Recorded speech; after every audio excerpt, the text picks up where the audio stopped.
अस्सलाम वालेकुम everyone. Recent video में हमने जो देखा था सॉफ्टवेयर पॉइंट ऑफ सेल का, आपको हमारे चैनल पे भी देख सकते हैं, डिस्क्रिप्शन में भी उसका मैं लिंक ऐड कर रहा हूँ।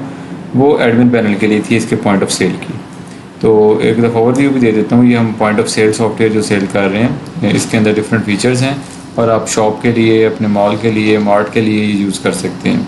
तो इस वीडियो में आपको जो कैशियर का पार्ट है, जिसमें नॉर्मली जो कैशियर यूज़ करेगा आपका प्रोडक्ट्स वगैरह, तो एक दफ़ा आपने अपलोड कर ली, एडमिन साइज सेटिंग कर ली, ये आपका रूटीन में जो यूज़ होना है वो पैनल है।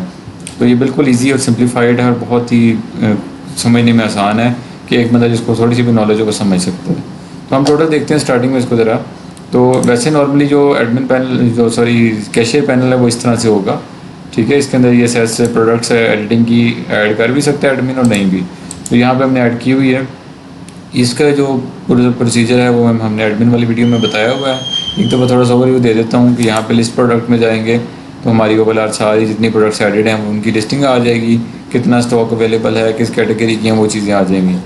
ऐड प्रोडक्ट में जाएंगे, इसके अंदर सिंपली आप ये सारा फॉर्म फिल आउट करेंगे और प्रोडक्ट ऐड कर देंगे तो प्रोडक्ट आपकी ऐड हो जाएगी। एक चीज़ का आपने जो ख्याल रखना है वो ये है कि ये जो आपकी लोकेशन है इसको आपने रिमूव नहीं करना, वरना आपके लिए परेशानी बनेगी सारी चीज़ें मैनेज करनी है। ये आपकी स्टोर की लोकेशन है, क्योंकि मल्टीपल स्टोर के लिए भी यूज़ हो सकता है। तो नॉर्मली आप सिंगल के लिए कर रहे होते हैं तो यहाँ पे आपकी लोकेशन आ रही है। उसके बाद अपडेट प्राइस का आ जाता है। अगर प्राइसेस आपने ओवरऑल अपडेट करनी है या आपने कहीं से शिफ्ट करनी है तो वो उसके लिए है। उसके बाद प्रिंट लेबल्स है। अगर आप आपके मॉल वगैरह में आप उनके ऊपर लगाना चाह रहे हैं कि आपका बार कोड लगाना चाह रहे हैं तो यहाँ से आप बार कोड भी प्रिंट कर सकते हैं। सिंपली आपने प्रोडक्ट सर्च करनी है, जिस तरह यह प्रोडक्ट आ गई है तो नंबर ऑफ़ लेवल आपको सपोज 20 चाहिए और पैकिंग डेट अगर आपने ऐड करनी है तो ठीक है। उसके बाद ये आ जाएगा, अगर बाकी चीज़ें आ जाएंगी। तो इसमें आपने क्या करना है, पैकिंग डेट आपने प्रिंट अगर नहीं करनी, बिजनेस नेम करना है वो भी नहीं करना, प्रोडक्ट नेम आ जाए, प्रोडक्ट वेरिएशन आ जाए, प्रोडक्ट प्राइस आ जाए, तो ये आप इसको प्रीव्यू पे करेंगे, पेज साइज उसको दे देंगे तो ये देखें उसने बिल्कुल आपके लिए प्रिंट रेडी कर दिया है। सिर्फ आपने ये स्टिकर वाले पेज के ऊपर प्रिंट करवा लेना है और ये इजीली कट होकर आपकी प्रोडक्ट्स के ऊपर लग सकता है। और ये बार कोड स्कैनर में आपको फौरी स्कैन भी होगा। नेक्स्ट चलते हैं वेरिएशंस पे। वेरिएशन है कि किसी चीज़ के अंदर आपके डिफरेंट कलर्स आ रहे हैं या डिफरेंट चीज़ें आ रही हैं तो वो आप यहाँ पे ऐड कर सकते हैं। यहाँ पे इंपोर्ट कर सकते हैं प्रोडक्ट, अगर सॉफ्टवेयर आप पहले भी आपके पास ये चल रहा है और आप लेना चाह रहे हैं दोबारा से। उसके बाद ओपनिंग स्टॉक आता है। अगर आपके पास ऑलरेडी कहीं स्टॉक पड़ा है, किसी और सॉफ्टवेयर से इंपोर्ट करते हैं तो ये चीज़ें जो ऑलरेडी अगर किसी के पास ये वाला सॉफ्टवेयर चल रहा है तो उधर से आप ले सकते हैं। उसके बाद इसमें वारंटीज़ है, सेलिंग ग्रुप्स हैं, तो ये तो नॉर्मली इतनी इस्तेमाल नहीं होती चीज़ें पॉइंट ऑफ सेल पे।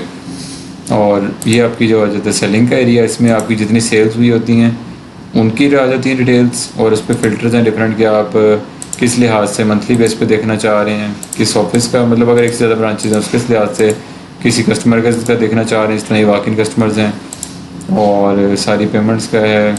उसके अलावा किस डेट से किस डेट तक देखना चाह रहे हैं, यूज़र्स को किसका हो, ये जिस तरह एडमिन है ये फलाना यूज़र है। उसके बाद शिपिंग स्टेटस पे है और पेमेंट को किस में हुई भी है, बैंक में कौन सी हुई है, एडवांस कौन सी है, कैश कौन सी हुई है। यहाँ से सारा ए टू जी आपको रिपोर्टिंग सारी इसमें से मिल जाएगी फ़िल्टर में से सेल्स के अकॉर्डिंग। यहाँ पे सारी आपकी ओवरऑल सेल्स आ रही होगी नीचे। उसके बाद आपका पॉइंट ऑफ सेल आ जाता है। अब हम देखते हैं पॉइंट ऑफ सेल की चीज़ें। ठीक है, ये आपकी सेल हो रही है पॉइंट ऑफ सेल की। उसके बाद अब चलते हैं पॉइंट ऑफ सेल, जो मेन हमारा मॉड्यूल था। ये तो मैंने सिर्फ आपको ओवरव्यू दिया कि जो इसका पैनल है वो किस तरह चलेगा। मेन सबसे चीज़ है ये आपका पैनल पॉइंट ऑफ सेल, जिधर से आपने, मतलब ये स्क्रीन हर टाइम ओपन रहनी है, आपके पास कस्टमर आएगा और आपने यहीं से सारे उसको पेमेंट और चीज़ें करनी है। तो सबसे पहली चीज़ इसमें क्या आती है कि आपके पास ये प्रोडक्ट्स आ रही हैं यहाँ पे, जो रूटीन में आप यहाँ पे ऐड कर रहे हैं, और यहाँ से आप सर्च भी कर सकते हैं कोई प्रोडक्ट, क्योंकि अभी यहाँ पर थोड़ी सी अगर बहुत ज़्यादा प्रोडक्ट्स हों और आपने जल्दी में ऐड करनी हो, एक तो आपका बार कोड स्कैनिंग से भी हो जाएगा। बार कोड स्कैनर इसके साथ अटैच आप कर सकते हैं इजीली, वो स्कैन करते जाएंगे, आपकी चीज़ें ऐड होती जाएंगी। दूसरा, आप यहाँ से उनको सर्च भी कर सकते हैं बाय नेम। जिस तरह अगर मैं ये इन्फिनिक्स का करता हूँ तो ये यहाँ पर सर्च भी हो के आ जाएगा। ये देखें ये ऐड हो गया, यहाँ पे आ गया। तो उसी तरह आप डायरेक्टली यहाँ पे क्लिक करेंगे तब भी प्रोडक्ट आपकी ऐड हो जाएगी। ठीक है, अगर एक से ज़्यादा ऐड करते हैं तो आप बस क्लिक करेंगे तो चीज़ें ऐड होती जाएंगी, ये इधर लिस्ट बनती जाएगी। क्वांटिटी अगर ज़्यादा तो क्वांटिटी भी आप उसकी अपडेट कर सकते हैं। तो ये है इसमें ऐड करने का तरीक़ाकार। उसके बाद इसमें फ़िल्टर हैं, अगर आप कैटेगरी वाइज देखते हैं कि अच्छा एसेसरीज़ में है, एंट्री में है, ये सिंपली सिर्फ आपकी ईज़ के लिए कि आप जल्दी से जल्दी चीज़ को सिलेक्ट कर सकें। तो यहाँ से अब हमने चीज़ें इसमें ऐड कर दी हैं। उसके बाद यहाँ से अगर आपके एग्जिस्टिंग कस्टमर है जो रूटीन में आ रहे हैं, तो यहाँ से आप कस्टमर ऐड कर सकते हैं अगर कोई आपका रिटर्निंग कस्टमर है। अगर आपका नहीं है, वॉक इन कस्टमर ही हैं, तो आप walk in customer already added है तो उसी पे रहने देना है, इसको छेड़ने की ज़रूरत नहीं है आपको। अब यहाँ पे आपके टोटल आइटम्स आ जाएंगे, कितना बिल बन रहा है वो आ जाएगा। अगर आपने डिस्काउंट देना है कोई कस्टम इसके अंदर तो वो आप दे सकते हैं, परसेंटेज भी दे सकते हैं, फ़िक्स भी दे सकते हैं। अब हम इसमें अगर 600 फिक्स डिस्काउंट दे देते हैं तो यहाँ पर ऑलरेडी आपका ऐड हो गया डिस्काउंट 600। अगर वो टैक्स वगैरह इस पर आप ऐड कर रहे हैं तो वो भी यहाँ पे आप दे सकते हैं। अगर आप चीज़ डिलीवर कर रहे हैं कहीं पे तो उसके भी आप यहाँ पे ऐड कर सकते हैं। मतलब बाज़ शॉप्स वगैरह का सेटअप होता है कि वो कस्टमर को होम डिलीवरी भी देते हैं सामान की, तो उनका बिल बन के फिर उसमें शिपिंग चार्जेस भी ऐड हो जाते हैं, तो ये भी आपके अंदर फैसिलिटीज़ में मिल जाएगी। उसके बाद आपके पास चीज़ें आ जाती हैं, ये 2-3 छोटी-छोटी चीज़ें मैं आपको समझा देता हूँ। ड्राफ्ट ये है कि आप इसको सिंपली सेव कर दें बाद में कि उसके लिए। उसके बाद कोटेशन है कि आपने अभी पेमेंट नहीं ली, आपने कस्टमर को सिर्फ कोटेशन देनी है कि आप रख लें इतनी आपकी चीज़ की पेमेंट बन रही है, और वो पे करेगा तो फिर आपने चीज़ उसको देनी है। सस्पेंड होता है कि आप जो सेल्स है, अब एक बंदे का आपने बिल बना रही है, उसकी 10 प्रोडक्ट ऐड की हुई हैं, लेकिन वो बंदा कहता है कि अच्छा मैं 2-3 चीज़ें और देख लूँ, तब तक आप दूसरों के बिल बना दें, तो उतनी देर में फिर हम उसको क्या करेंगे, सस्पेंड कर देंगे। वो आपकी जो लिस्ट यहाँ पे बैकएंड पे शो हो रही थी पेज में, वहाँ पे चली जाएगी। आप नेक्स्ट कस्टमर का बिल बना सकते हैं। वो कस्टमर जब वापस आएगा तो आप यहाँ पे जाएंगे, सॉरी इसको अब सस्पेंड कर देते हैं। सस्पेंड कर दिया हमने, इसको रीज़न बता दिया, रीज़न नहीं भी देंगे तो कोई मसला नहीं, सस्पेंड हो जाएगी। अब हम इसमें बैक में जाएंगे, ऑल सेल्स में जाएंगे, या इसी में लिस्ट पॉइंट ऑफ सेल में भी आ जाएगी, तो ये आ जाएगा ये ड्यू में पड़ी हुई है। तो हम इसको एडिट करेंगे जब मतलब कस्टमर वापस उसने कोई और चीज़ भी ले ली है या नहीं भी ली, वो आ जाएगा यहाँ पे। यहाँ से आप फिर उसको आगे प्रोसीड कर सकते हैं। अच्छा, प्रोसीड आपने किस तरह करना है, उसमें 2 तरीक़ेकार हैं। एक तो पेमेंट है कैश में, कि आप कैश में उसको पे कस्टमर आपको कर रहे पे, तो ये उसके लिए है। दूसरा है आपके पास मल्टीपल पे, कि एक बंदे ने अच्छा कार्ड से भी पेमेंट की है कुछ, और कुछ उसने कैश से की है। तो हम इस तरह से करते हैं, इसमें देखते हैं अमाउंट। अगर सपोज उसका बिल बना 2,60,000, तो अब वो कहता है कि 2,40,000 जो उनसे मैं आपको अकाउंट में पे कर देता हूँ बैंक में, और अकाउंट नंबर यहाँ पे हम ऐड कर देते हैं। यहाँ पे आप डिफ़ॉल्ट अकाउंट्स भी एडमिन में से ऐड कर सकते हैं। जिस तरह कुछ अकाउंट आपका फिक्स होता है कि अच्छा इसमें पेमेंट जा रही है, तो यहाँ पे वो सिलेक्शन के लिए भी आ जाता है कि यार इसमें हमने ऐड नहीं किया हुआ तो इसलिए खाली आ रहा है।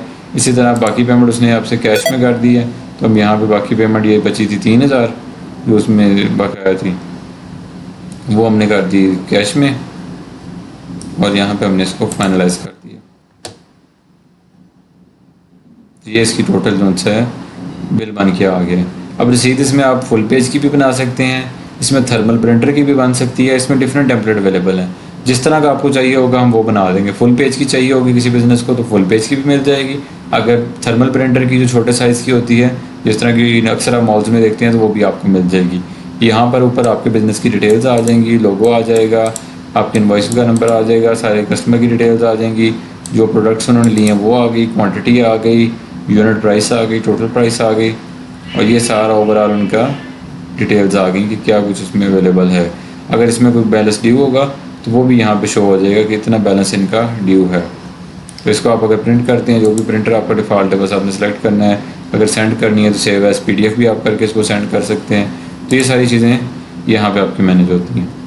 नेक्स्ट यहाँ से जैसे फ़ौरन खाली हो जाएगा। अब हम देखते हैं सेल्स को कि सेल्स में आ गई है कि नहीं आई। अब ये इसमें सेल आ गई है, ये इसमें सारी डिटेल आ गई है कि इसमें ड्यू पेमेंट 0 है, रिटर्न 0 है, और पेड है, क्लियर है आपकी। यहाँ पे अगर आपने डिटेल भी देखनी हो बाद में कि इस ऑर्डर की क्या डिटेल थी, तो ये इसकी कंप्लीट डिटेल्स हैं। 2 इसमें पेमेंट्स आ रही हैं जो उसने कैश से की थी और बैंक से की थी, इसकी प्रोडक्ट्स आ रही हैं, और इस साइड पे कंप्लीट इसका ओवरव्यू आ रहा है कि क्या टैक्स लगा है, कितना डिस्काउंट दिया है, टोटल कितनी अमाउंट थी, रिमेनिंग कितनी है, और कैशियर कौन था, किसने की है। ये देखिए इसमें एडिट हुई थी, और ये इसमें अमाउंट एडिट है। मतलब सारे एक्टिविटीज़ आ रही हैं कि आपका अगर कैशियर है वो उसमें कोई भी अगर घपला करना चाह रहा है, कुछ चीज़ आगे पीछे करना चाह रहा है, तो यहाँ पूरी उसकी ट्रैकिंग हो रही है चीज़ की कि क्या चीज़ किस तरह से काम कर रही है। तो इसमें कोई भी मसला नहीं कर सकता। यहाँ पे आप प्रिंट इनवॉइस भी कर सकते हैं अगर दोबारा से वहाँ से मिस हो गई आपकी, और यहाँ पे स्लिप भी आप प्रिंट कर सकते हैं। अगर सामान आपकी भेज रहे हैं तो उसके ऊपर स्लिप लगाने के लिए, तो ये आप इनवॉइस भेज भी सकते हैं, स्लिप लगा सकते हैं।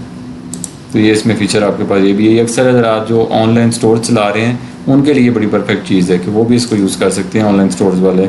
उनको क्योंकि अक्सर ये प्रिंट के लिए रसीद भी चाहिए होती है, बारकोड वगैरह भी चाहिए होते हैं, तो उनके लिए बेस्ट चीज़ है। दोबारा चलते हैं पॉइंट ऑफ सेल में। यहाँ पे टॉप पे बटन दिया गया है। अब कोई चीज़ आपकी रिटर्न आ जाती है तो फुल स्क्रीन का बटन है कि अगर आप फुल स्क्रीन पे इस तरह यूज़ करना चाह रहे हैं तो उसके लिए है। इसको आप यहाँ से मिनिमाइज़ भी कर सकते हैं। ये आपके पास आ जाता है, कैलकुलेटर भी इसमें बिल्ट इन दिया हुआ अगर आपको यूज़ करना पड़े। उसके बाद ये आपके पास रजिस्टर्ड डिटेल्स आ जाती हैं, क्या कुछ डिटेल्स हैं आपके पास ओवरऑल कि इस टाइम पैसे कितने पड़े हुए हैं, बैंक में कितने गए हैं। ये डेली शाम को जो आपने रूटीन में चेक करवानी होती है चीज़ें कि ये पेमेंट्स कौन सी हैं आज की हुई हैं एक बंदे की। प्रिंट भी कर सकते हैं कैशियर के हिसाब से क्लोजिंग पे। उसके बाद आपका आ जाता है सेल रिटर्न कि अगर कोई सेल आपकी रिटर्न हो रही है तो उसका क्या प्रोसीजर है। अब रिटर्न का ये प्रोसीजर होता है कि कस्टमर जारी बात स्लिप लेके आएगा। जब वो स्लिप लेके आएगा तो उसके ऊपर बाकायदा लिखा होगा इनवॉइस नंबर, ये है 0005। तो हम जाकर रिटर्न करते हैं इसको पॉइंट ऑफ सेल में, तो ये हमारे पास आ रहा है सेल रिटर्न। तो हम इसमें इनवॉइस दे देते हैं 0005। इसको हम करते हैं सेंड। अच्छा, इसमें एसएस की हमें कंप्लीट नहीं दी हुई तो उसमें एसएस अलाउ करते हैं एडमिन की तरफ से, तो यहाँ पे एसएस हो जाएगी क्योंकि बाज़ दफ़ा इसमें कस्टमर फिर घपला कर जाते हैं, सॉरी कैशियर। तो उसके लिए यहाँ से एसएस आप इसकी मिनिमाइज कर सकते हैं। वो आपको मैं नेक्स्ट एक वीडियो बना रहा हूँ इसकी, वो आपके एडमिन पैनल सॉरी इसकी डिस्क्रिप्शन में आपको मिल जाएगी। और उसमें आप देख सकते हैं कि कंप्लीट आपने जो रोल्स बनाने हैं इसके अंदर कैशियर के लिए और भी जो आप इसमें ऐड करना चाह रहे हैं तो उनको आपने एसएस किस तरह से देनी है। यहाँ पे जिस तरह ये प्रोडक्ट्स की एसएस है तो ये भी हमने प्रोवाइड की है, नॉर्मली ये नहीं दी जाती यूज़र को जो आपके कैशियर्स होते हैं। इसी तरह वो एसएस भी है रिटर्न की, वो भी आप दे सकते हैं, लेकिन प्रोसीजर यही है कि सिंपली आपने इसमें उसका इनवॉइस नंबर देना है जो रिटर्न हो रही है और यहाँ भी ओके हो जाएगा। बाकी सिंपली आप अगर कैश में पे करते हैं तो वो भी मैं आपको बता देता हूँ कि ये हमने 2 प्रोडक्ट्स ले ली, उसको हमने ये कर लिया और हम कैश में पे कर रहे हैं। बस मैंने कैश पेमेंट की है जो नॉर्मल रूटीन में चल रहा होता है, साथ ही रसीद आएगी, बस आपने एंट्री करना है, प्रिंट हो जाएगा। मतलब इसके अंदर जो टाइम डिले आ रहा होता है अक्सर वो नहीं आएगा बिल्कुल भी। तो सारी फंक्शन आप देख सकते हैं कि फुली इसमें वर्किंग है, हर चीज़ इसमें प्रॉपर्ली काम कर रही है। ये आपके रिसेंट ट्रांजेक्शन्स हैं कि अगर आप कस्टमर से गलती से वो क्लोज़ हो जाता है कैशियर से तो आप जल्दी से इधर से भी ओपन कर सकते हैं। कोई डिलीट करनी है वो भी हो सकता है, एडिट करनी है वो भी हो सकता है। वहाँ पे बाकायदा उस पैनल में बार बार जाने की ज़रूरत नहीं, ये सिर्फ रिसेंट ट्रांजेक्शन्स के लिए होता है। ये होता है कि कस्टमर खड़ा है उस टाइम आपको स्पीडली काम करना होता है सारी चीज़ों का, उसकी वजह से आपको ये फ़ौरन जो उनसे ना यहाँ से चीज़ें करनी पड़ती हैं। तो बिल्कुल ईजी इंटरफेस है। अगर आप ऑर्डर करना चाह रहे हैं तो वीडियो के एंड पे हमारा नंबर दिया गया है, आप उस पर रब्ता करें, आप ऑर्डर कर सकते हैं। अगर आपने ऑलरेडी ऑर्डर किया हुआ है, आप यूज़ करना चाह रहे हैं, आपको समझ नहीं आ रही तो ये वीडियो कंप्लीट आप देखें, आपको इसकी समझ आ जाएगी। बाकी पूरी प्लेलिस्ट हमारी मौजूद है चैनल पे, तो आप प्लेलिस्ट इसकी पॉइंट ऑफ सेल की चेक करें, उसके अंदर आपको जितनी भी परेशानियाँ हैं आपकी उन सारों के अकॉर्डिंगली हमने वीडियोज़ बना के रखी हुई हैं, तो आप उसको देख के अपना मसला सॉर्ट आउट कर सकते हैं। अपने स्टाफ को ट्रेन करना है, उनको नहीं समझ आ रही, उसके लिए आप उनको भी ये दे सकते हैं। जिस तरह आपके कैशियर के लिए वीडियो बहुत अच्छी है कि वो सारा तरीक़ेकार इसमें समझ सकते हैं। तो मज़ीद अगर आपको कुछ सॉफ्टवेयर चाहिए, कुछ चीज़ चाहिए, हमारे आपको चैनल पर चीज़ नज़र नहीं आती तो आप कमेंट में उसका ऑर्डर भी कर सकते हैं, हमें बता सकते हैं, अपना नंबर हमें सेंड कर सकते हैं, तो हम उसके ऊपर आपको वो चीज़ प्रोवाइड भी कर सकते हैं ऑन डिमांड। बाकी इसमें हम आपको इंटरनेशनल होस्टिंग के साथ बेहतरीन ये चीज़ प्रोवाइड करेंगे कि इसमें इशू कोई नहीं आएगा, इसकी हम बाकायदा आपको गारंटी देंगे। तो ऑर्डर के लिए रब्ता करें और मज़ीद वीडियोज़ के लिए हमारे चैनल को सब्सक्राइब कर लें ताकि नेक्स्ट आपको मज़ीद अच्छी चीज़ें हम प्रोवाइड करते रहें। तब तक के लिए अल्लाह हाफ़िज़।